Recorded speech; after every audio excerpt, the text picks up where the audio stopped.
सदनमा मेरो भूमिका पक्ष विपक्ष भन्दाखेरि पनि निष्पक्ष हुनेछ।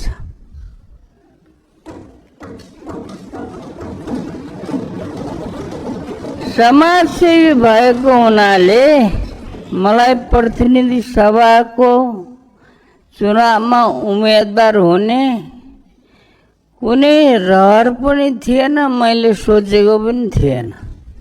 सर्वप्रथम त म एउटा अचम्मको सांसदको रूपमा यहाँ आएको छु, किनभने म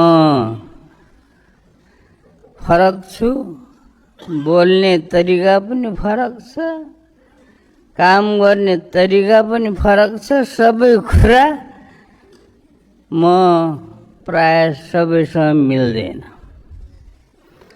त्यसैले म आफ्नो परिचय पनि दिन चाहन्छु र म कसरी यो ठाउँमा आउनै नपर्ने मान्छे यो ठाउँमा कसरी आइपुगे भन्न पनि चाहन्छु।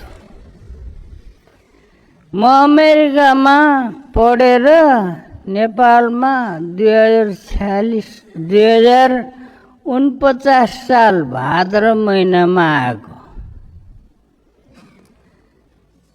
र अहिलेसम्म 33 वर्षभन्दा बढी काटिसक्यो।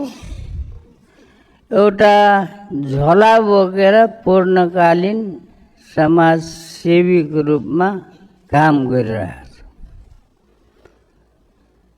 र म चाहिँ राजनीति गर्ने राजनीतिज्ञ होइन, म समाजसेवी हुँ र समाजसेवी नै रहनेछु।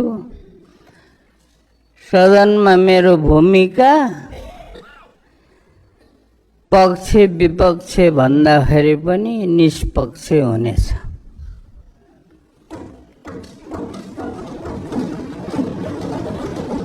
समाजसेवी भएको हुनाले मलाई प्रतिनिधि सभाको चुनावमा उम्मेदवार हुने कुनै रहर पनि थिएन, मैले सोचेको पनि थिएन।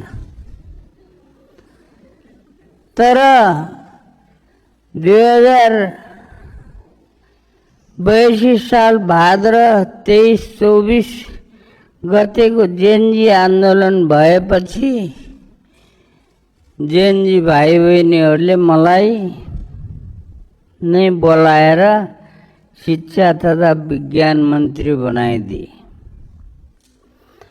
त्यति बेला म ताप्लेजुङ जिल्लाको गाउँ गाउँमा किताब बेचिरहेको थिएँ। मेरो आफ्नो आत्मकथाको किताब बेचिरहेको थिएँ र 4 महिनासम्म मन्त्री भएँ।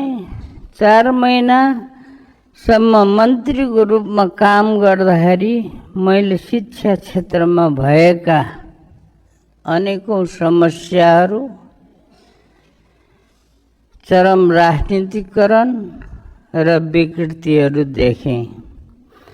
ती विकृतिहरूलाई हटाएर विद्यालय, कलेज र विश्वविद्यालयहरूमा विशुद्ध शैक्षिक वातावरण बनाउन प्रयास गरेको थिएँ। त्यसको लागि 3वटा विधेयकको मस्यौदा बनाएर अध्यादेश ल्याउन र 4वटा नियमावलीहरू ल्याउन प्रयास गरेको थिएँ। तर ती अध्यादेशहरू र नियमावलीहरू ल्याउन त्यति बेला काम चलाउ सरकार भएकोले जतिसुकै प्रयास गर्दाखेरि पनि सकिएन। ती अध्यादेशहरू र नियमावलीहरू त्यति बेलाको मन्त्री परिषदले अनुमोदन गरेर विधायन समितिमा पठाइसकेको थियो। माघ 6 गते प्रतिनिधि सभाको सदस्यको लागि नाम दर्ता गराउने 40 घण्टा अगाडि अर्थात् माघ महिनाको 4 गते बेलुकी 7 बजेसम्म पनि मैले ती अध्यादेशहरू र नियमावलीहरू ल्याउन टुप्पीदेखिको बल लगाएर प्रयास गर्दाखेरि पनि विधायन समितिबाट ती कामहरू अगाडि बढेनन्।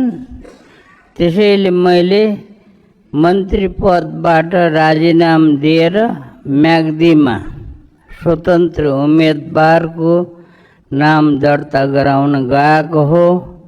यसरी चुनावमा उठ्नै नपर्ने र उठ्नै नहुने मान्छे चुनावमा उठेको हुँ। म शिक्षा मन्त्री हुँदा ल्याउन खोजेको विधेयक र नियमावलीहरू सम्माननीय प्रधानमन्त्रीज्यूको शिक्षा हेर्ने टिमलाई माननीय सदस्य धर्म केसी मार्फत गइसकेको छ।